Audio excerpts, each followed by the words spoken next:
تیر 2024 میلادي کال د پاکستان امنیتي ځواکونو ته په نږدې یوه لسیزه کې تر ټولو ډیر خونړی کال یاد شوی دی.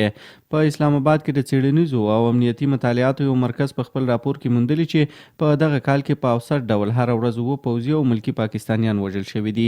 دغه مرکز ویلي 2024 میلادي کال کې ټول ټال 1529 امنیتي ځواکونه او 409 اتیا ملکیان په بریدونو کې وژل شوي دي.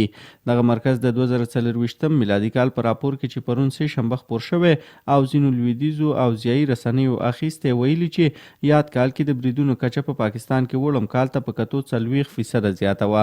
په دغه کال کې د ټولو شویو بریدونو شمېر 444 ښودل شوی دی.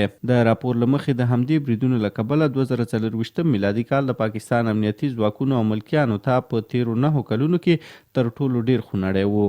په اسلام آباد کې میشت دغه مرکز ویلي د خپل د راپور معلومات یې له رسنیو، آزادو سرچینو او یو شمېر نورو بنسټونو څخه ترلاسه کړی دی.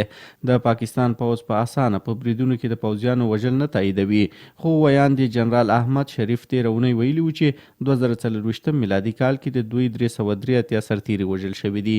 پاکستان د دغه ډول بریدونو پړه پر تحریک طالبان پاکستان یا TTP وراچوي.